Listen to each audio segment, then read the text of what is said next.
Ano to? Matagal na hamunan to kasi sabi ko kayo na ilang pahina ng papel ito Amen? Kala ko 30 minutes mag-aamon. Amen. Hallelujah. Wala po tayong Bible school. Dito po sa church ang ating Bible school. Dito po sa church tinuturuan, hinuhubog. Amen. Ganun po talaga sa simula. Kita ko nung una. Amen. Pagtapa ko dito sa likod ng pulpito. Amen. Doon kami sa Mandaluyong tinuruan. Hindi po kami pinapapasok sa isang Bible school. Amen. Doon po kami dinisciple, hinubog sa amin po Mother Church sa Mandaluyong. Amen. Hallelujah. At biyaya na lang po ng Panginoon na ako po'y nakakapagsalita sa inyong harapan. Amen. Hallelujah. Tulungan tayo ng ating Panginoon. Ginagawa po natin yon. Unti-unti, ina-assign ko talaga yung mga lalaki dito sa church para matuto din sila, sinasanay sila sa mga nagpapadisciple dito sa church. Dahil yun po talaga ang church, hindi po dapat lahat ay, hindi po dapat pastor ang gagawa sa lahat. Amen. Amen. Hallelujah. Nakakapagod po yun. Pero yun, pagtapos kong pag ako lahat, ako na nagpaawit, ako pa nag-announce, ako pa nag-giving. Amen. Ako pa nang-aral. Di ba? Pagtapos nun, di ba? Bagsak talaga. Amen. Pero salamat sa ating Panginoon, may binabangon ng Panginoon ng mga lalaki dito sa church. Amen. Ngayong umaga, hallelujah, Hebrews chapter 11. Hebrews chapter 11. Verse 7. Matatagpuan po dito sa book of Hebrews yung tinatawag na Hall of Faith o Heroes of Faith o mga examples of faith. Dito po nakalista yung mga tao sa Bible na namuhay ng may totoong pananampalataya sa Panginoon. Amen. Sila'y nagpakita ng kanilang totoong pananampalataya sa Diyos at nilagay sila dito sa Hebrews chapter 11 upang maging gabay at halimbawa sa atin kung paano tayong makakapamuhay ng matagumpay at kalugod-lugod sa Diyos. Amen. Sabi po kasi ng Bible, dito rin po sa Hebrews chapter 11 verse 6, kung walang pananampalataya ay hindi maaaring kalugdan ng Diyos. For without faith, it is impossible to please God. At ang isa po sa gusto kong karakter o tao sa Bible, dito po sa Hebrews chapter 11, na pag-uusapan natin ngayong umaga ay si Noah. Si Noe. Amen. Sino po sa inyo nakakakilala kay Noah sa Bible? Amen. Amen. Siya po yung popular na kwento na nagkaroon ng malawakan o buong mundong pagbaha. Amen. Yun po ay si Noah. Basahin po natin ngayon ang ating pong main text sa Hebrews chapter 11 verse 7. Sabi po ay ganito, sa pananampalataya si Noe nang mabigyan ng Diyos ng babala tungkol sa mga bagay na hindi pa nakikita, ay pinakinggan ng babala at gumawa ng isang daong para sa kaligtasan ng kanyang sambahayan. Sa pamamagitan nito ay hinatulan niya ang sanlibutan at siya'y naging tagapagmana ng katuwirang ayon sa pananampalataya. Sabi sa English, New King James Version, by faith Noah, being divinely warned of things not yet seen, moved with godly fear, prepared an ark for the saving of his household, by which he condemned the world and became heir of the righteousness which is according to faith. Tayo po'y manalangin ngayong umaga. Panginoon, marami pong salamat. Pagpalain mo, Diyos, ang pangangaral ng iyong salita. Magkaroon kami, Panginoon, ng pananampalataya ng kagaya ng kay Noe. Marami pong salamat, O Diyos. Ito pong aming panalangin sa pangalan ni Jesus. Lahat ay magsabi ng Amen. Palakpakan natin ang ating Panginoon. Praise God. Alam niyo po ngayong umaga, mga kapatid, nais po ng Diyos na tayo po'y magkaroon ng pananampalataya na kagaya ng kay Noe. Amen. Ngayon pag-usapan natin, ano ba yung pananampalataya na meron si Noah? Kung bakit siya kinalugdan, kinatuwaan, amen, ng ating Panginoon Diyos. Una, mga kapatid, ang pananampalataya ni Noe ay nagresulta ng banal na takot sa Diyos. Una, amen, ang uri ng pananampalataya ni Noe ay reverent faith. Amen. Mangaral po ngayong umaga, the faith of Noah. Amen. Ang pananampalataya ni Noe. Una, reverent faith. Kapag sinabi pong reverent, sa Tagalog ay mataas na paggalang o pagkilala. Alam niyo po, ganun po si Noe. Mataas ang paggalang niya sa Diyos. Amen? Hallelujah. Sa ibang salita, ang ibig po sabihin nito ay meron siyang banal na paggalang, banal na takot sa Diyos. Alam niyo mga kapatid, ang totoong pananampalataya, listen, ang totoong pananampalataya ay may banal na takot sa Diyos. Amen? Nakakalungkot ngayon, maraming mga nagsasabi na sila daw ay may pananampalataya sa Diyos, may pananampalataya sa Panginoon, pero wala namang mga takot sa Diyos. Amen? Kaya, ang totoo nun ay hanggang salita lang yung kanilang pananampalataya sa Panginoon. Amen? Tingnan niyo sabi, Hebrews chapter 11 verse 7, by faith, Noah, being divinely warned of things not yet seen, moved with godly fear. Yun yung sinasabi doon na reverent, godly fear. May banal na takot sa Diyos. May takot sa Diyos si Noe. At yung takot na yon ang nagdala kay Noe para siya'y mamuhay ng matuwid sa harapan ng Panginoon. Amen? Kaya nakakapagtaka, mga kapatid, sinabi ko na kanina, ang daming nagsasabing nananampalataya sila sa Diyos, pero hindi sila natatakot sa Diyos. Pastor, paano mo nasabing hindi sila natatakot sa Diyos? Dahil gumagawa sila ng kasamaan. Amen po ba? Amen. Ngayon, ito po ang larawan nung panahon ni Noe. Genesis chapter 6, verses 5 to 9. Nakita ng Panginoon na napakasama na ng tao sa lupa. At ang bawat haka ng mga pag-iisip ng kanyang puso ay palagi na lamang masama. Nalungkot ang Panginoon na kanyang nilalang ang tao sa lupa at nalumbay ang kanyang puso. Kaya't sinabi ng Panginoon, lilipulin ko ang tao na aking nilalang sa ibabaw ng lupa. Ang tao, hayop, ang mga gumagapang at ang mga ibon sa himpapawida. Sapagkat ako'y nalulungkot na nilalang ko sila. Subalit si Noe ay nakatagpo ng biyaya sa paningin ng Panginoon. Ito ang mga lahi ni Noe. Si Noe ay lalaking matuwid at walang kapintasan noong kapanahunan niya. Si Noe ay lumakad na kasama ng Diyos. Isa-isahin po natin ito mga kapatid. Una, ang mga tao sa lupa noong panahon ni Noe ay napakasama. Nabasa ba natin yun? Bakit masama? Dahil mga walang pananampalataya sa Diyos. At dahil walang pananampalataya sa Diyos, walang banal na takot sa Diyos. At dahil walang banal na takot sa Diyos, ang resulta ay kasamaan. Lagi niyo pong tandaan yun mga kapatid, ang taong walang takot sa Diyos ay mamumuhay sa kasalanan at kasamaan. Amen po ba? Amen. At halos ganito din po ang nangyayari sa panahon natin. Tama po ba? Baka nga mas malala pa sa panahon natin kumpara sa panahon ni Noe. Alam niyo lang po ang pagkakaiba ng noon sa panahon ni Noe at ngayon? Amen. Talagang sagana lang o mas pinapangibabaw lang ng Panginoon ang kanyang biyaya sa panahon natin. Amen. Pero kung ang Diyos, amen, ay katulad ng sa panahon ni Noe, amen, yung kanyang paghatol sa kasalanan, sigurado ko, amen, kokonti ang tao. Biglang kokonti ang tao sa mundo. Amen po ba? Hallelujah. Nakakalungkot, napakaraming mga tao ngayon ang walang takot sa Diyos. Ikalawa, nakita ng Panginoon. Ngayong umaga, ito po ang katotohanan, wala pong nakakatakas sa paningin ng Panginoon. Lahat po ay kita ng Panginoon. Yung mga ginawa natin sa lihim, na pwedeng tayo lang ang nakakaalam, yes, hindi nakita ng iyong nanay, ng iyong tatay, ng iyong mga kapatid, pero ngayong umaga mga kapatid, yan ay nakikita ng Panginoon. Amen? Amen? Sabi dito, nakita ng Panginoon. Alam niya ang mga taong masama, alam niya ang mga taong matuwid. Alam ng Panginoon ang gumagawa ng masama, alam ng Panginoon ang gumagawa ng mga matuwid. Amen? Kaya alam niyo mga kapatid, yung nangyayaring kasamaan sa paligid natin ngayon, lalo na dito sa Pilipinas, amen, alam niya at nakikita ng Panginoon. Hallelujah. At ikatlo, mga kapatid, nalungkot ang Panginoon. Sabi dong kanina, nalulungkot ang Panginoon. Hindi siya natutuwa sa kasamaan. Ngayong umaga mga kapatid, kailanman ay hindi matutuwa ang Panginoon sa kasalanan.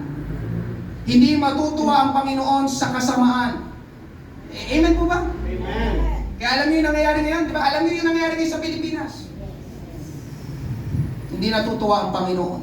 Amen. Alam niyo kung bakit ganun? Paulit-ulit ako, di ba? Si pastor, lagi sinasabi, yung sa government, amen, mga leader sa government, mga kapatid, ipanalangin natin sila. Amen? Pero kung ipinagpapasa Diyos ko na lang, hindi na ako nakikinig ng Senate hearing. Amen po ba? Pero sigurado ko ngayong umaga mga kapatid, nalulungkot ang ating Panginoon. Ikaapat, amen, lilipulin ko ang tao na aking nilalang. Alam niyo mga kapatid, itong totoo ngayong umaga, may paghatol ang Panginoon sa masama. Ulitin ko, may paghatol ang Panginoon sa masama. Oo, dito sa lupa, pwedeng hindi managot ang mga may sala. Amen, pwedeng makalusot sila dahil paminsan, amen, itong totoo, baluktot at hindi patas ang hustisya dito sa lupa. Tama po ba? Pero alam niyo mga kapatid, pagdating sa harapan ng Diyos, walang makakalusot. Dahil patas ang Diyos. Sabi ko nga kanina, lahat alam ng Diyos, lahat nakikita ng Diyos. Amen? At dito po sa panahon ni Noe, yung hinatulan ng Diyos ang tao, ibig sabihin, umabot na sa sukdulan ng kasamaan ng tao. As in, mga kapatid, walang gumagawa ng mabuti. Walang gumagawa ng matuwid. Hindi na makayanan ng Diyos, kaya nagpasya na ang Diyos na hatulan at lipulin ang tao. Amen? Pero, may nakita ang Diyos na isang tao, si Noe. Kakaiba siya sa lahat ng mga tao sa panahon niya dahil siya lang ang namumuhay ng matuwid. Amen? Ganito ang sabi sa ibang salin ng Tagalog, Genesis chapter 6 verses 8 to 9. Pero may isang tao na nakapagbigay lugod sa Panginoon. Siya ay si Noe. Ito ang salaysay tungkol sa pamilya ni Noe. Si Noe ay makadiyos, siya lang ang namumuhay ng matuwid sa kapanahunan niya. Pansinin niyo mga kapatid, siya lang ang namumuhay ng matuwid. Sa dinami-dami ng tao nung panahon ni Noe, napansin ng Diyos si Noe. Pero yun yung mga kapatid, siya lang ang pinangalanan ng Diyos, si Noe. Pero yung mga tao sa kanyang kapaligiran, hindi na pinangalanan ng Diyos kung sino yung mga gumagawa ng masama. Alam nyo, minsan, narinig ko sa pangaral ni Pastor Boyet, yung mga tao pala sa Bible na pinapangalanan, amen, sila ay pinapangalanan dahil sila ang kilala ng Panginoon. Pero yung mga hindi pinapangalanan sa Bible, amen, nakakalungkot, mga walang tunay na relasyon sa ating Panginoon. Alam nyo, ngayong umaga mga kapatid, ang taong namumuhay, bakit napansin ng Diyos si Noe? Dahil ang taong namumuhay ng matuwid ay nakakapagbigay lugod sa Diyos. Ulitin ko, ang taong namumuhay ng matuwid, nakakapagbigay lugod sa Diyos. Amen? At isa pa, ngayong umaga, pinapakita po ng kwento na ito, ng tagpo na ito ngayong umaga, pwede palang mamuhay ng matuwid kahit ikaw ay napapaligiran ng masasama. Sabi ko, pwede palang mamuhay ng matuwid kahit ikaw ay napapaligiran ng masasama. Amen. Pero mo, si Noe, wala talagang gumagawa ng matuwid, wala. Pero napansin ng Diyos, nakatala sa Bible, sinabi ng Bible, siya lang ang namumuhay na matuwid sa kapanahunan niya. Kaya alam niyo mga kapatid, ngayong umaga, ang kwento ni Noe ay nagpapatunay na pwede tayong maging iba sa sanlibutan. Ulitin ko, ang kwento ni Noe ay nagpapatunay na pwede tayong maging iba sa sanlibutan. Yung ginagawa nila ay pwedeng hindi mo gawin. Amen po ba? Yung sinasalita nila ay pwedeng hindi mo salitain. Amen po ba? Amen po ba? Si Noe, naging iba siya. Hindi ako gagawa ng masama. Pero ang tanong ngayong umaga, Pastor, paano yung nagawa ni Noe? Pero mo, napapaligiran siya ng mga taong walang takot sa Diyos, mga gumagawa ng kasamaan. Pero si Noe, paano siyang nanatiling mamuhay ng matuwid sa harapan ng ating Panginoon? Sabi sa Genesis chapter 6 verse 9, mahalaga ito mga kapatid, itong mga lahi ni Noe, si Noe ay lalaking matuwid at walang kapintasan nung kapanahunan niya, si Noe ay lumakad na kasama ng Diyos. Kaya pala si Noe ay matuwid dahil siya ay lumalakad. Ibig sabihin dito ng lumalakad mga kapatid, namumuhay si Noe na kasama ng Diyos. Kamusta ka ngayong umaga, kapatid ko sa Panginoon? Kasama mo ba ang Diyos sa iyong buhay? Amen. Amen? Pastor, bakit mo tinatanong? kung gusto mong makapamuhay ng matuwid sa masamang kapanahunan na ito, dapat kasama mo ang Diyos. Yun si Noe. Si Noe ay lumakad na kasama ng Diyos. Alam niyo mga kapatid, saan ka man pumunta, papasok ka sa school, sino mga estudyante dito? Sino estudyante dito? Papasok ka sa school, isama mo ang Panginoon. Bakit pastor? Maraming tukso sa school. Sino dito mga nagtatrabaho? Kapag papasok ka sa trabaho, isama mo ang Panginoon. Bakit pastor? Maraming tukso sa trabaho. Amen. Sino dito may bahay? Pati sa loob ng bahay nyo, isama mo ang Panginoon. Amen po ba? Minsan, ayaw natin isama ang Panginoon sa loob ng ating bahay. Bakit? Anong ginagawa mo sa loob ng inyong bahay? Amen po ba? Ang problema po ngayong umaga, mga kapatid, hallelujah, iniiwan natin ang Panginoon sa church. Hindi, ang Panginoon, pang church lang. Diyan lang siya. Lord, amen, diyan ka na lang muna. Babalikan na lang kita next Sunday. Kaya pag uwi natin, yun na nga, wala na. Hindi na natin kasama ulit ang Panginoon. Kaya yun ang katotohanan ngayong umaga, mga kapatid, kung bakit tayo ay madaling madaig ng tukso. Kung bakit tayo ay madaling madaig ng kasalanan. Kung bakit tayo madaling madaig ng pita ng ating laman. Amen? Bakit? Dahil hindi natin kasama ang Panginoon. Tama! Amen? Dito sa church, oo, syempre church nga ito eh. Kasama natin ang Panginoon. Pero mga kapatid, ngayong umaga, si Noe lumalakad. Ibig sabihin, saan man mapunta si Noe, kasama niya ang Diyos. Kaya ganoon din mga kapatid, mamaya paglabas mo sa lugar na ito, huwag mong iwanan ang Panginoon, isama mo ang Panginoon. Dahil kapag kasama mo ang Panginoon, mamaya, amen, hallelujah, explain natin yon. Yun ang meron si Noe, mga kapatid, na wala ang mga tao nung panahon niya, kasama niya ang Panginoon. Amen? Hallelujah. Tingnan niyo ang sabi, 1 John chapter 1 verses 5 to 7. Ito ang mensaheng narinig namin mula kay Jesucristo at ipinapahayag naman namin sa inyo. Ang Diyos ay liwanag at sa Kanya ay walang anumang kadiliman. Kung sinasabi nating may pakikiisa tayo sa Kanya, ngunit namumuhay naman tayo sa kadiliman, nagsisinungaling tayo. At hindi namumuhay ng ayon sa katotohanan. Ngunit kung namumuhay tayo sa liwanag, tulad ng Diyos na nasa liwanag, may pagkakaisa tayo at nililinis tayo ng dugo ni Jesus na Kanyang anak sa lahat ng kasalanan. Kaya ngayong umaga, mga kapatid, ito ang totoo. Hindi natin pwedeng sabihin na kasama natin ang Diyos, pero nananatili o namumuhay tayo sa kadiliman.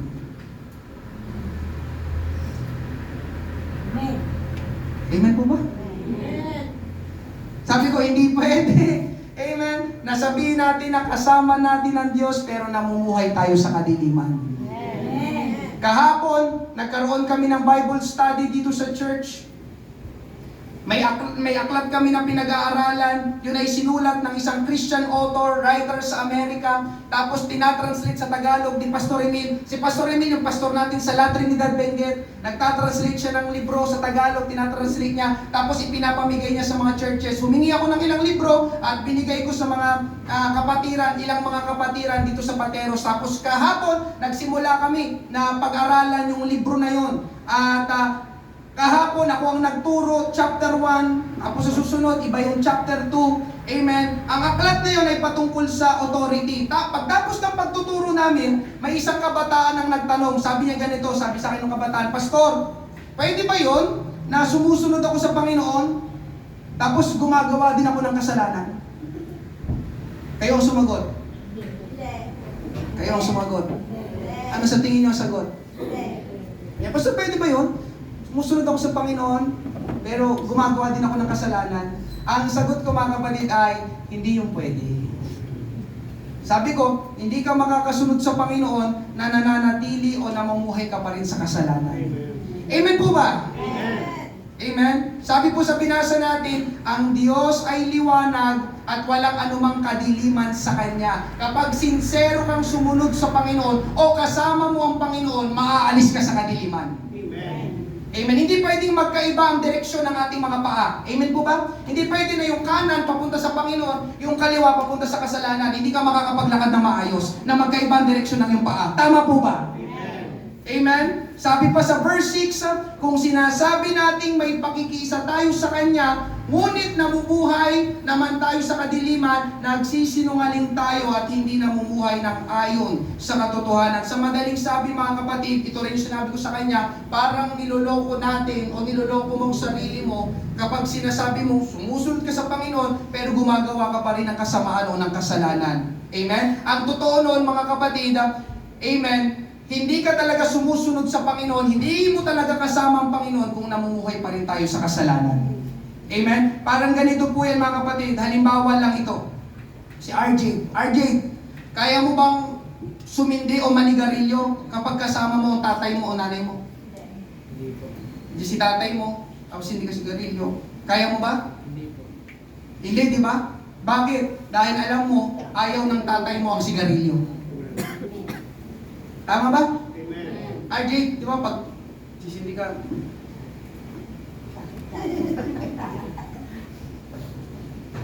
Amen? Alam mo, amen, halimbawa nito si RJ, alam mo na ayaw ng tatay mo ang sigarilyo at dahil may takot ka sa tatay mo. Alam mo, pag nakita ka, di ba, ako, papagalitan ako nito, di ba, ni Papa. Amen? Alam niyo mga kapatid, ganun din pagdating sa Diyos. Kung talagang namumuhay tayo na kasama ang Diyos, hindi ka magpapatuloy sa kasalanan. Amen. Amen po ba? Bakit? Dahil may takot ka sa Diyos. Dahil alam mo na ayaw ng Diyos ng kasalanan. Dahil alam mo na galit ang Diyos sa kasalanan. Sabi ko doon sa kabataan na yun, kahapon, amen, alam mo, amen, kaya mong itigil yan. May totoong pagbabago sa ating Panginoon. Tinuro ko ako, si Brother Ogie, si Joseph, magkakatabi kami, amen, sa Diyos po ang biyaya. Sabi ko sa kanya sa kabataan ng laki na yun, na kaming tatlo, mga buhay na patotoo, amen, mga binago ng Panginoon. Si Brother Ogie, di ba, alam niyo yung kwento niya, amen, adik yan. Tanggap naman ni Brother Ogie. Amen? Amen. Gumagamit siya ng shabu. Yung nagsalita dito kanina sa mga hindi pa nakakalam, suga pa yan sa shabu. Pero niligtas ng ating Panginoon. Kaya sabi ko sa kabataan yan, may pagbabago sa ating Panginoon. Amen. Amen po ba? Amen. Hallelujah. Alam niyo mga kapatid, ganun ang pananampalataya na meron si Noe. Kasamang namuhay ni Noe ang Diyos, kaya nakapamuhay si Noe ng matuwid nung panahon niya. At itong tandaan mo kapatid ko sa Panginoon, kapag namumuhay ka ng matuwid, nalulugod ang Panginoon.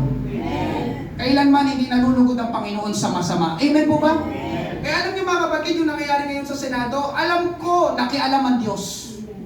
Hindi niya na makayanan yung kurakot na nangyayari. Hindi po ako against ha. Kagabi pinag-aralan namin, ang government po ay hindi masama. Ang government po ay idea ng Panginoon. Ang masama ay yung mga tao sa government. Pero yung government po mismo hindi po masama. Amen po ba? Yun yung libro na pinag-aaralan namin, Authority. Amen po ba? Kaya ako po, hindi po ako laban. Kaya pansin nyo, amen?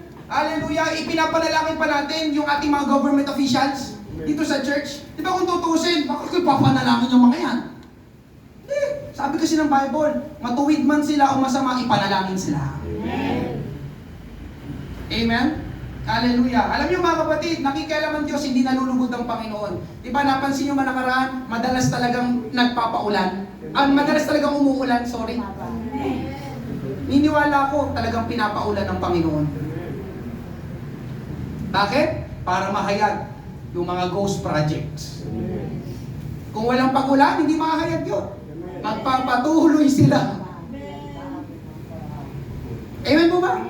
Kasi hindi nalulugod ang Panginoon sa masama. Kaya pag-pray nyo mga kapatid, magkaroon talaga ng kaayusan dito sa Pilipinas. Amen. Ang susi, nabanggit ko ito nung nakarang Thursday, kailangan natin ng mga leaders na may takot sa Panginoon. Alam nyo mga kapatid, ngayong umaga, nakakaingit sa Amerika ay ganun. Gusto ko na nga lumipat doon eh. Wala lang akong visa. Yung kanilang Pangulo, mga kapatid, si Donald Trump, born again Christian. Born again Christian. I-search nyo pa. Yung kanilang president sa Amerika, Born again Christian. Lahat ng kanyang mga staff, Christian din. Nung yung dating Pangulo, yung pinalitan niya, pinag-aalis ang Bible sa school, pinag-aalis ang panalangin sa school, tapos pwede na kahit ano, amen, yung masyado ng liberal, masyado ng liberated. Pero nung naupo ulit sa Trump, salamat sa mga Kristiyano doon sa Amerika, talaga nanalangin sila, alam na natin kung sinong iboboto natin. Yun nga, nanalo si Trump, pag-upo ni Trump, ang sabi ni Trump, amen, ibabalik natin ang mga Bible sa school. Ibabalik natin ang panalangin sa school. Bago magsimula ang mga klase, may panalangin muna. Sabi pa ni Trump, isa pa, yung gender dito sa Amerika ay lalaki at babae na lang ulit. Kasi nagdagdagan, ginawatan nila 10 yung gender, hindi ko alam yung 8. Pero ngayon, 2 na lang ulit ang gender doon. Ganon kasi ang taong may takot sa Diyos, namumuhay sa kalooban, sa katuwiran, sa salita ng Diyos. Palakpakan natin ang ating Panginoon. Kaya pinagpapala, alam niyo mga kapatid ngayon, pinagpapala ang mga churches sa Amerika, may revival. Amen? Hallelujah. Yung mga hindi doon nagsisimba ng matatagal na, umaatin na ngayon sa church. Amen? Yung mga hindi nagbabasa ng Bible, napapabasa na ng Bible ngayon. Sana mangyari din sa Pilipinas. Amen? Hallelujah. Pangalawa, pag-usapan natin na pananampalataya na merong sinowa, obedient faith. Pananampalatayang sumusunod.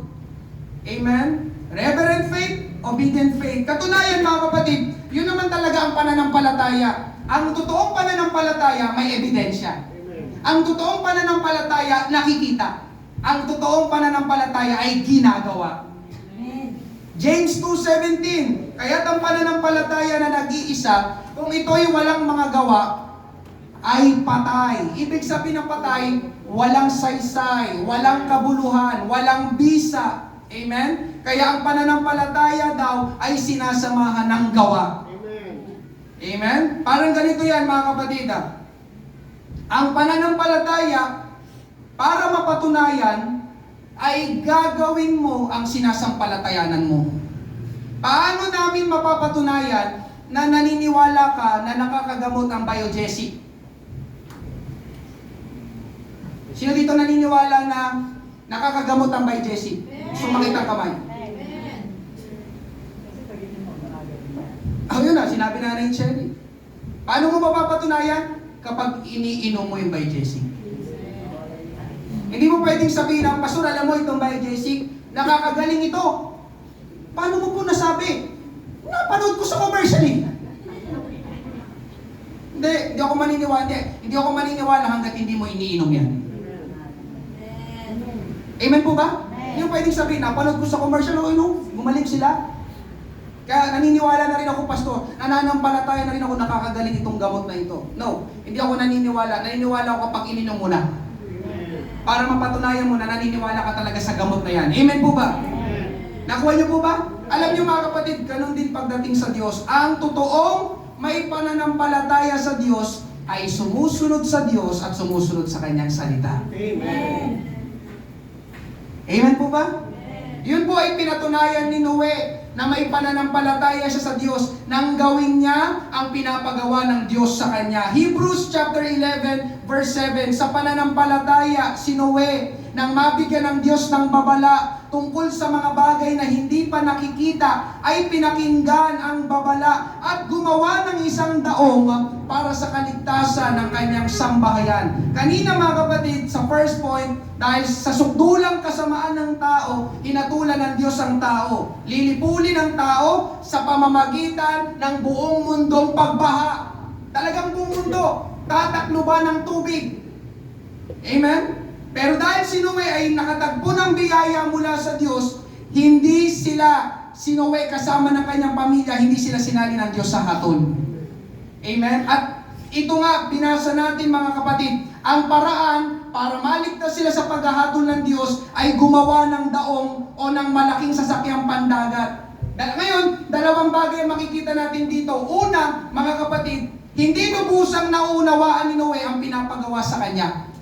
Sabi dun kanina sa binasa natin, bagay na hindi pa nakikita. Ano yung hindi pa nakikita ni Noe dito? Hindi pa niya dito nakikita ang baha. Nung inutusan siya ng Diyos, si Noe, baha? Ano yun? Ano yung baha? Diba sabi, hindi ko pa nakikita. Baha. Sa panahon ni Noe, hindi niya alam ang baha. Pero sa panahon natin, pamilyar na tayo sa baha. Amen. Amen po ba? Pero sa panahon ni Noe, ito yung mga unang kabanata sa Bible. Hindi pa niya alam yung ano yung baha. Amen? Pero mga kapatid, amen, sumunod si Noe. Hindi niya naunawaan. Ikalawa, hindi madali ang pinapagawa sa kanya. Pinapagawa si Noe ng daong. At ang Diyos, mga kapatid, nagbigay pa sa kanya ng mga tiyak na sukat, specific na sukat. Sabi sa Genesis 6:15, gawin mo ito na may sukat na 450 talampakan ng haba. Englishin ko na lang, 75 talampakan ng luwang at 45 talampakan ng taas. Alam niyo, sabi sa pag-aaral, mga kapatid, ang pinapagawa kay Noe na daong ay parang 7 hanggang 8 whole basketball court. Sino po sa inyo nakakita na ng basketball, whole court na basketball? Parang 8 ganun. Amen, ang pinapagawa, yung lawak nung daong kay Noe. Tapos ang sabi daw, ang haba daw siguro, tinatansya ko ay mula doon sa kanto hanggang doon sa Jollibee. Ang haba. Amen. Tapos ang taas, 4 na palapag. Ganun kalaki yung daong. Tapos isa pa, mga kapatid, si Noe, sa pag-aaral sa Bible, siya po isang magsasaka, hindi po siya mangingisda. So ibig sabihin, hindi po sila nakatira malapit sa dagat. Kaya nagtataka siguro siya, pati yung mga tao sa paligid niya, bakit siya pinapagawa ng daong? Kaya para sa kanya, hindi yun madali. Amen po ba? Pero kahit hindi niya lubusang maintindihan, kahit hindi madali sa kanya, sumunod pa rin si Noe sa pinapagawa ng Diyos. Alam niyo kung bakit? Dahil may pananampalataya si Noe sa Diyos, at yun ang tunay na pananampalataya. Kaya alam niyo ang resulta, mga kapatid, niligtas si Noe kasama ng kanyang pamilya. Ngayong umaga, mga kapatid, ang Bible ay salita ng Diyos. Ang Bible ay naglalaman ng mga utos ng Diyos. Ang Bible na pinapangaral dito, amen, napapakinggan natin. Marahil ay maraming nakasulat dito na hindi natin lubusang naiintindihan. Tama po ba? Hindi ko po sigurado, pero baka marami dito hindi natin lubusang naiintindihan. At ang totoo, marami dito ay hindi madaling sundin para sa atin. Pero ngayong umaga, mga kapatid, sinasabi ko po sa inyo, anuman ang sinasabi ng salita ng Diyos, sumunod ka lang. Sumunod ka lang. Alam mo kung bakit? Sa iyong pagsunod, ikaw rin ang makikinabang. Sa iyong pagsunod, ikaw rin ang pagpapalain. Sa iyong pagsunod, ikaw rin ang masisihan. Amen? Sabi ng Bible, magpatawad. Sabi ng Bible, magpatawad. Sa iba, hindi yun madali. Alam niyo ba, sa iba, hindi nila kaya magpatawad. Amen? Hindi po madali ang magpatawad, pero sinabi ng Bible, magpatawad. Pero tignan niyo, mga kapatid, yung mga nakakausap ko na kanilang natutunan, sinunod ang sinabi ng Bible na magpatawad, nakakaranas sila ng kagaanan sa kanilang nararamdaman. Pastor, tama, nung nagpatawad ako doon, gumaan ang aking pakiramdam. Amen? At alam niyo pa, isa pa, mga kapatid, yung unforgiveness, idagdag ko lang ngayon, isingit ko lang ngayon, yung unforgiveness, nagkokos yan ng sakit sa ating pangangatawan. Kaya minsan nagbibiro ako, amen, pag nilalagnat, may sakit, di ba? Sakit po ng ano ko, pastor. Alam niyo, tanong ko agad, baka may kasamaan ka ng loob. Yun agad. Nagpatawad ka na ba? Bago tayo manalangin, magpatawad ka muna. Amen po ba? Amen. Sino dito nagpatawad? May taas talaga na kami. Amen? Sabi ng Bible, mga kapatid, sino dito mga asawang babae? Gusto ko makita yung kamay ng mga asawang babae. Sabi ng Bible, mga asawang babae, pasakop kayo sa inyong asawang lalaki. Ayan na, tumataas na yung kilay ng iba.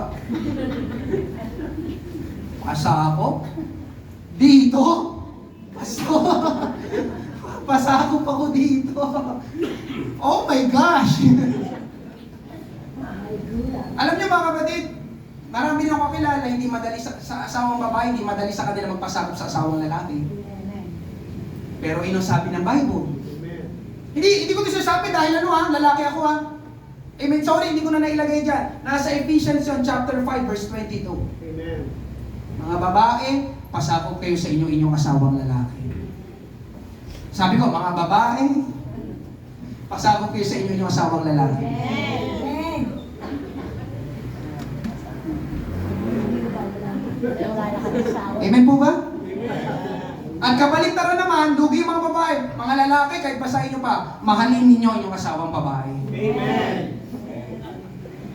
Kaya nahirapan sila magpasakop. Baka hindi nila nararamdaman yung pag-ibig mo, tatay.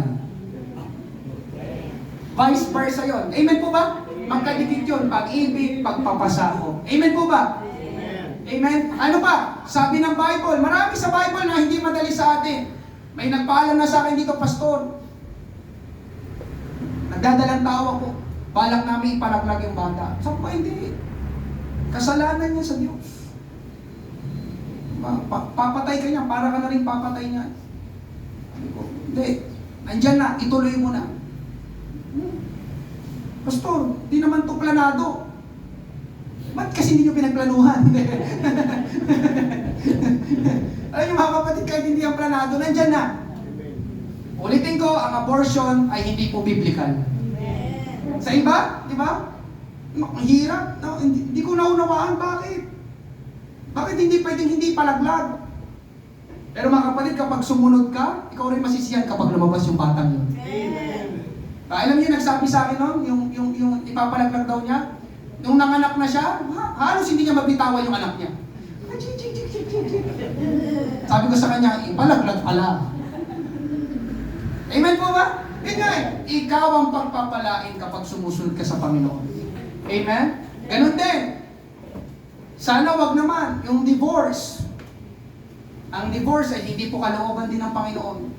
Ang pinagsama ng Diyos ay huwag paghiwalayin ng tao. Amen po ba? Di ba, yun nga, marami tayong hindi masyado maintindihan sa salita ng Diyos. Ha? Ang hirap para sa, ano daw? Pero mga kapatid, ngayong umaga, sumunod ka lang. Amen? Yung mga ginagawa sa church, paglilingkod sa Panginoon, pananalangin, pati nga yung tithes, amen? Ikausap ko ngayon sa mga matagal ng mananampalataya, di ba? Hindi yun madali sa atin. Amen po ba? Amen. Ha? 10% para sa Panginoon? No way! Pero mga kapatid, sumunod ka lang. Yun ay sabi ng Panginoon. Amen po ba? Hallelujah. Alam nyo, ngayong umaga, mga kapatid, ang totoo kung bakit ko nagagawang sumunod sa Panginoon. Alam niyo kung bakit? Dito si pastor, lagi na lang Panginoon, lagi na lang pagsunod sa Panginoon. Alam niyo kung bakit patuloy ako sumusunod sa Panginoon? Dahil nananampalataya ako sa Diyos na alam niya ang kanyang ginagawa. Nananampalataya ako sa Diyos na mabuti siya at mahal niya ako. Ano ibig sabihin nun? Kapag nag-utos ang Panginoon, kapag may sinabi ang Panginoon, alam ko, na naniniwala ako, nananampalataya ako, na kapag sinunod ko yun, hindi ko yun ikasasama, ikakapahamak. Dahil kilala ko ang Panginoon na sinusundan at pinaglilingkuran ko. Ganon ka rin ba, kapatid ko sa Panginoon? Alam niyo kung bakit? Para madali sa iyong sumunod sa Panginoon, dapat talaga kilalanin mo ang Panginoon. Dahil kapag kilala mo ang Panginoon, madali kang makakasunod sa Kanya. Ano man ang sabihin ng Panginoon, susundin ko. Alam niyo mga kapatid, ganun si Noe.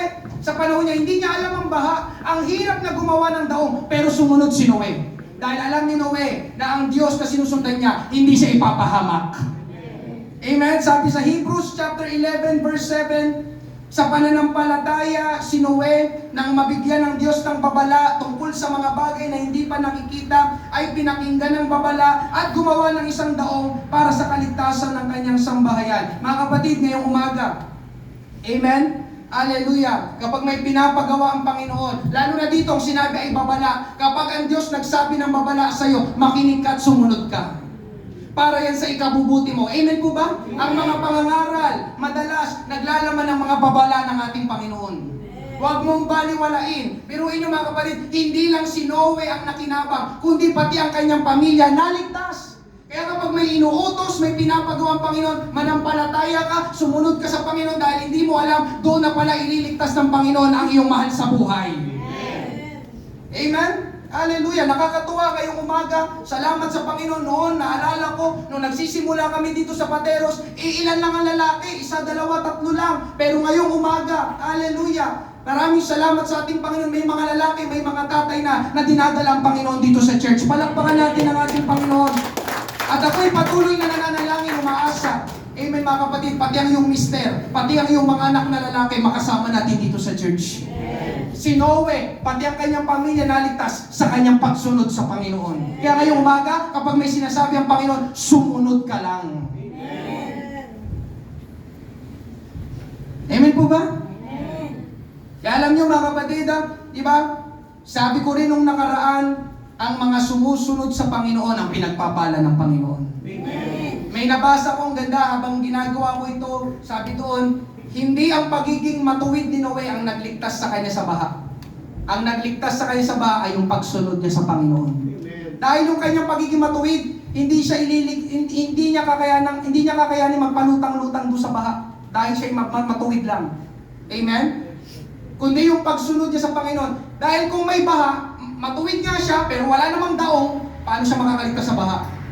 Alam niyo ba naligtas si Noe? Sumunod siya sa Panginoon, gumawa siya ng daong, at nung pinaulan niya ng Panginoon, meron silang daong na sasakyan. Bakit sila merong daong o sasakyan, malaking pandagat na sasakyan? Dahil sumunod si Noe sa Panginoon. Amen po ba? Amen. James chapter 1 verses 22 to 25. Huwag lang kayong maging tagapakinig ng salita ng Diyos, kundi sundin nyo ang sinasabi nito. Dahil kung hindi, dinadaya nyo lang ang sarili ninyo. Dahil kung nakikinig lang ang isang tao sa salita ng Diyos, pero hindi naman niya tinutupad ang sinasabi nito, katulad siya ng isang taong tumitingin sa salamin, na pagkatapos makita ang sarili, ay umaalis at agad kinakalimutan ang ayos niya. Verse 25, ngunit ang tao nagsasaliksik at tumutupad sa kautusang ganap na nagpapalaya, at hindi tagapakinig lang na nakakalimot agad, ay ang taong pagpapalain ng Diyos sa mga ginagawa niya. Alam niyo mga kapatid, ngayong umaga, ang pagpapalain ng Diyos ay hindi yung mga nakikinig lang. Sino nakikinig ngayong umaga? Salamat sa iyong pakikinig. Mabuti na ikaw ay makinig. Tama na ikaw ay nakikinig. Amen po ba? So balik mga kapatid ngayong umaga, sabi sa binasa natin, yung mga taong ginawa ang napakinggan nila, ang pinagpapala ng Diyos. Yes, di ba? Nakikinig, salamat, nandito tayo sa church. Woo! May giving, may preaching, napakinggan ko. Amen? Pero mamaya, mga kapatid, lalabas kayo. Uuwi kayo. Pwede niyong makalimutan ang napakinggan niyo dito sa church. Anong gagawin mo sa iyong napakinggan? Ang salita ng Diyos ay nagiging totoo at mabisa sa ating buhay kapag sinunod natin. Amen. At panghuli, pangatlo ngayong umaga, persevering faith.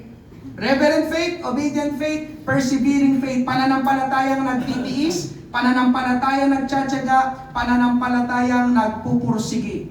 120 years bago natapos ni Noe ang daong. Ulitin ko, 120 years. Sino dito 100 years na? Years old. Si Noe, natapos yung daong 100. Noon kasi mga kapatid, mahaba ang buhay ng mga tao sa Bible, lalo sa Book of Genesis. Amen po ba? Amen. Kasi wala pa nung medicine, wala pa nung mga preservatives na hinahalo sa pagkain. Amen po ba? Wala pa nung soft drinks, wala pang milk tea, walang kape. Tatanungin natin si Noe pag napunta tayo sa langit. Amen po ba? Pero noon, mahaba ang buhay ng tao. Kapag namatay ka noon ng 120, ay, ang bata naman niya namatay. Amen? Pero dito mga kapatid, imagine, 120 years bago natapos ni Noe ang daong. Ganun katagal. Ngayon, anong meron doon, pastor? Ang makikita natin doon mga kapatid, mabiyaya pa rin ang Diyos. Diba, sabi ko kanina, hahatulan ng Diyos ang tao. Pero mga kapatid, hindi agad ginawa ng Panginoon na kinabukasan, hinatulan niya agad ang tao. Nagpalugit ang Diyos. At ang palugit niya ay 120 years. Habang ginagawa ni Noe yung daong, alam niyo mga kapatid, si Noe ay nangangaral din ng katuwiran at pagsisisi. Amen?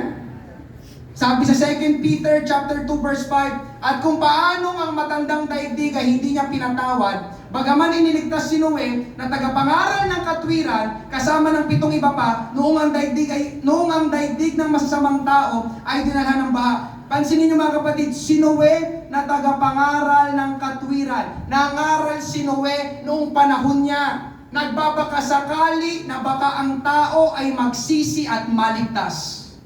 Amen? Dahil ang sabi po ng Bible, 2 Peter chapter 3 verse 9, hindi mabagal ang Panginoon tungkol sa kanyang pangako, na gaya ng kabagalang itinuturing ng iba, kundi matyaga sa inyo, na hindi niya ibig na sino man ay mapahamak, kundi ang lahat ay dumating sa pagsisisi. Mga kapatid, mahal ka ng Panginoon. Ayaw niya na magpatuloy ka sa kasalanan. Nagbibigay, bawat umaga na pagising natin, lagi yun ay pagbibigay ng palugit sa atin.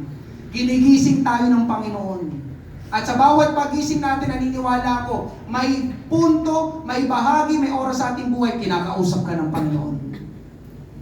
Kinakausap na hindi na tama ang iyong ginagawa, kinakausap na isuko mo na ang buhay mo sa ating Panginoon. Amen po ba? Amen? Hallelujah. Kaya ngayong umaga mga kapatid, ito yung ginagawa natin. Nangangaral tayo ng salita ng Diyos. Maraming mga tao pa sa labas ang hindi ligtas. Amen? Hallelujah. Kailangan, biruin nyo mga kapatid, 120 years nangaral si Noe. Kaya lang nakakalungkot na resulta, walang naligtas. Kaya nung ginagawa ko to, Lord, salamat. 4 years pa lang kami sa Pateros, kahit pa paano, meron naman po naliligtas. Biruin mo si Noe, 120. Pwede may nakinig sa kanya, pero binabaliwala lang nila. Biruin mo mga imagine na, 120 nangaral sila, magsisi kayo. Alam niyo, naniniwala ako kung bakit nilakihan ng Diyos yung paggawa ng daong? Dahil pwedeng may maligtas pa sana. Kaya lang mga kapatid, amen, walang nakinig kay Noe. Ngayon, dito papasok yung persevering faith. Biruin niyo mga kapatid, 120 years, gumagawa si Noe ng daong, ganun katagal. At habang gumagawa siya ng daong, nangangaral siya. Pero habang nangangaral siya, imagine niyo yung ganito mga kapatid, pwedeng pinagtatawanan si Noe. Noe, anong ginagawa mo? Wala naman tayo sa dagat. Bakit gumagawa ka ng sakyang pandagat? Hindi. Kinausap ako ng Panginoon, uulan, babaha. Ha? Ano yung ulan? Ano yung baha? Anong pinagsasabi mo, Noe? Napapaliw ka na ba? Na-imagine nyo? Diba, si Noe, mga kapatid, pwede. Pwede, mga kapatid. Hallelujah. Na nagtatanong na rin siya sa sarili niya, tama ba talaga itong ginagawa ko? Gumagawa ko ng daong? Naka 50 years na ako. Amen? 50 taon nang nakaraan, pero ito pa rin ang ginagawa ko. Tama ba to? Ito kasi sinabi ng Panginoon. Tama kayo sinabi sa akin ng Panginoon? Pero alam niyo mga kapatid, nagpatuloy si Noe. Yun yung ibig sabihin ng persevering. Nagpatuloy. Nagtiwala si Noe sa Diyos. Ginagawa pa rin niya ang pinapagawa ng Diyos. Amen? Nangaral pa rin siya sa mga tao. Ang tawag doon ay persevering faith. Paminsan mga kapatid, makakaranas tayo ng ganon. Ano ibig mo sabihin, pastor? Na magiging iba ang pagtingin sa atin ng mga tao. Amen po ba? At sinin nyo kanina, di ba, nagtatawanan kayo yung mga workers sa Children's Outreach. Alam nyo mga kapatid, paminsan, totoo ito, yung pananampalataya sa Panginoon, gagawin kang katawa-tawa minsan sa harapan ng ibang tao.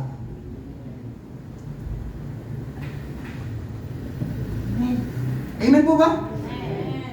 Ginagawa mo. Nagsimba ka na ng linggo, magsisimba ka pa ng Huwebes.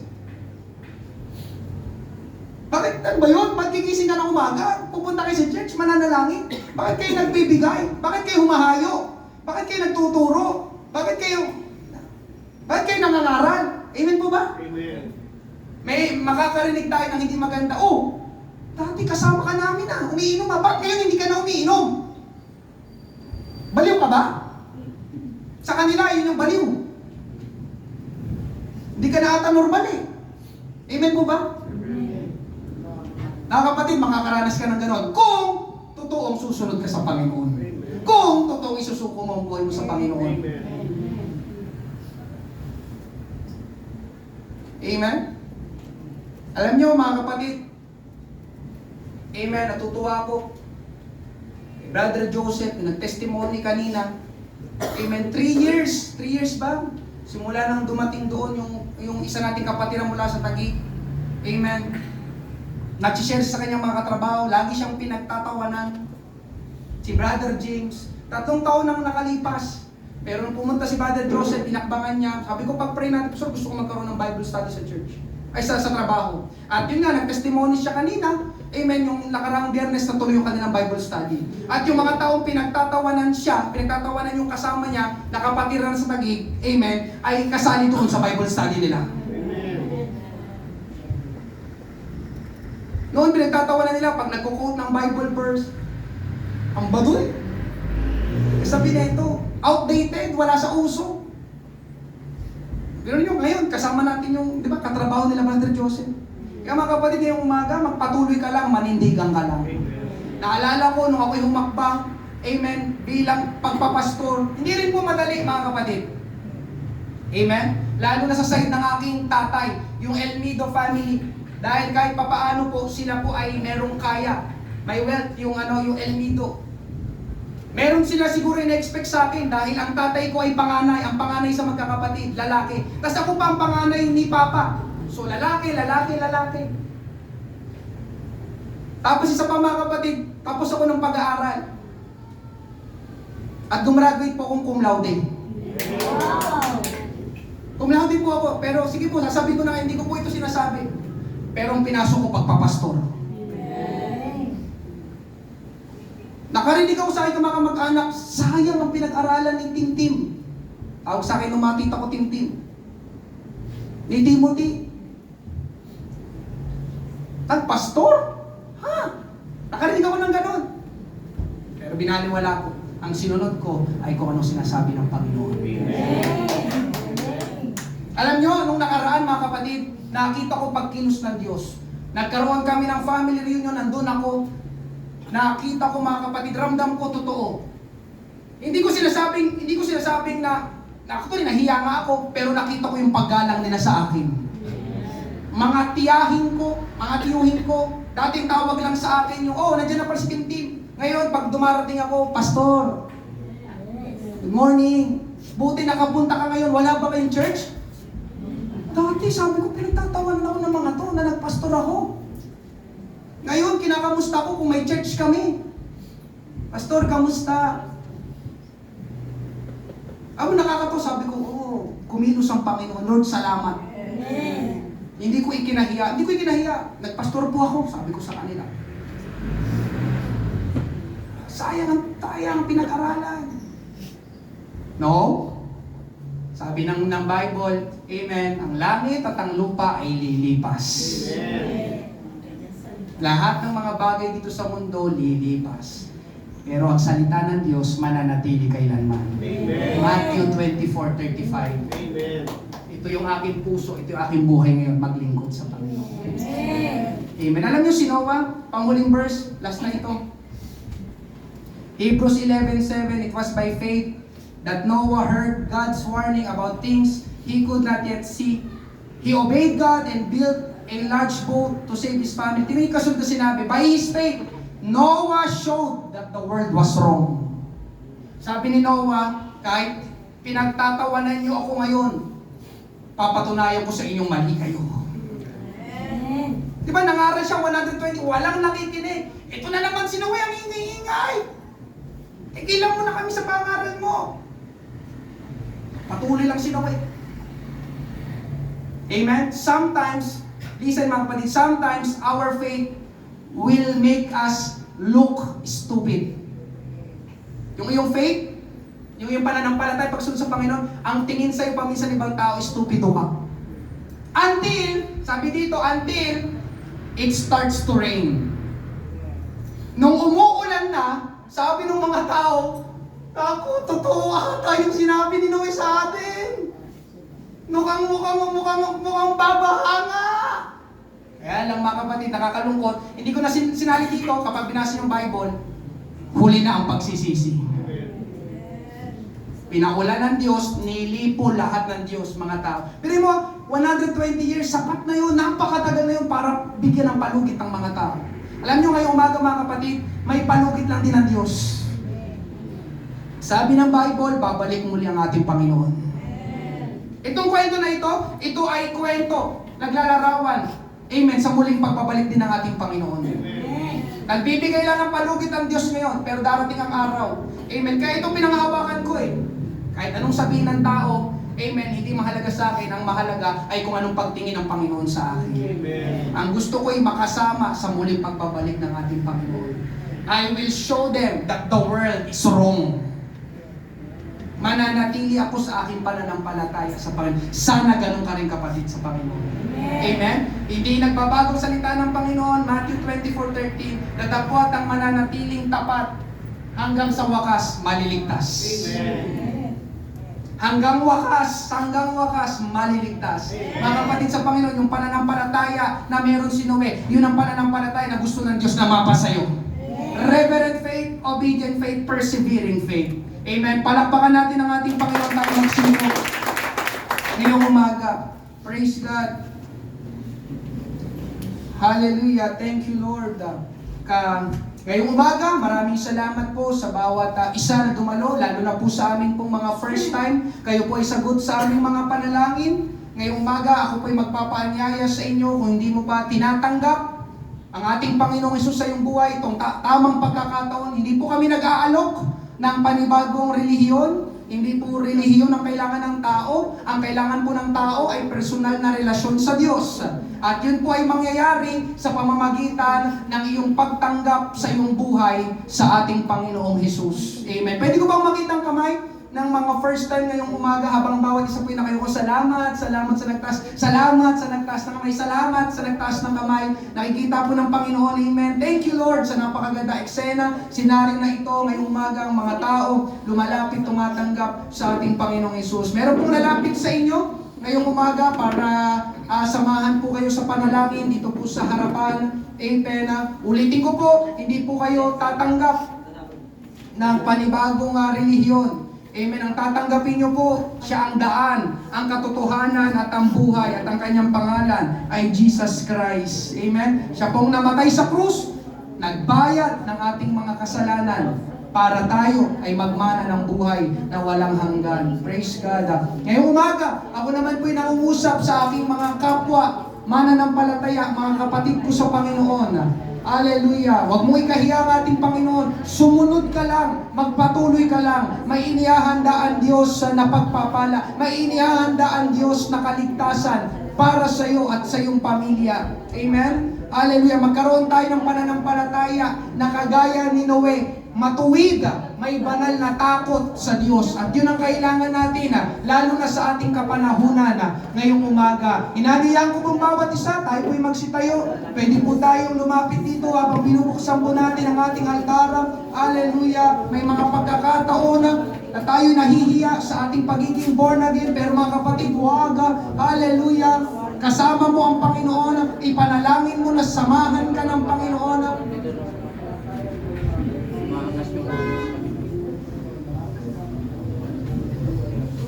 Thank you, Lord. Praise God. Awitin po natin as we gather. Amen. Habang binubuksan po natin ating altar, makipag-usap ka sa ating Panginoon. Kung merong kailangang ihingi ng tawad sa ating Panginoon, ihingi ng tawad ang Diyos ay patuloy na nagbibigay ng ikalawa at marami pang pagkakataon. Mabuti ang Diyos. Hallelujah. As we gather, your Spirit works within us. As we gather, may we glorify your name. Knowing well that as our hearts begin to worship, we'll be blessed because we came. As we gather, may your Spirit work within us. As we gather, may we glorify your name. Knowing well that as our hearts begin to worship, we'll be blessed because we came. We'll be blessed because we came. The steadfast love of the Lord never ceases. His mercies never come to an end. They are new every morning, new every morning. Great is thy faithfulness, O Lord. Tayo po'y magsitayo lahat kung sa ngalan mo. Kung sa ngalan mo kami ay sama-sama, Umikilos ka sa aming pagsamba at sa aming pagdaloy pagpapalain ang mga buhay namin. kung sa ngalan mo kami ay sama-sama, kumikilos ka sa aming pagsamba at sa aming pagdaloy pagpapalain ang mga buhay namin. Ang mga pag-ibig ng Diyos, pag-ibig ng Diyos ay di nagmamaliw.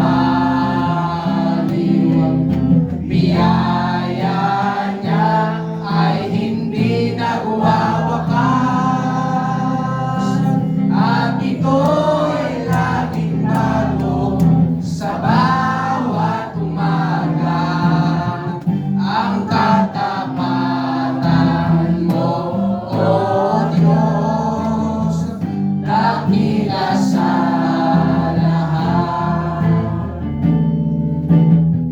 Dakila sa lahat. Palakpakan, purihin natin ang ating Panginoon sa umaga ito. Thank you, Lord. Thank you, Lord. Thank you, Jesus. We give you glory. We give you praise. Hallelujah. Magpatuloy lang tayo mga kapatid. Mabuti ang Panginoon. Hindi pa tapos ang Panginoon sa ating buhay. Amen. Tayo magtapos sa panalangin. Naniya ako si Brother Ogie. Amen. Sa closing prayer. Yes, O Lord, maraming salamat po sa araw na ito, Panginoon. Ang iyong mga salita, Panginoon, ay tumingin mo sa aming mga puso at isipan, Panginoon. Gabayan mo kami, Panginoon, sa bawat hakbang namin, Panginoon, Lord Jesus. Maraming salamat po sa pangalan ni Jesus. Amen. Amen. Praise God. Maraming salamat po sa bawat isa. Sa inyo pong pagdalo, tayo po ay tapos na. Mag-ingat pong bawat isa at pagpalain tayo ng Panginoon.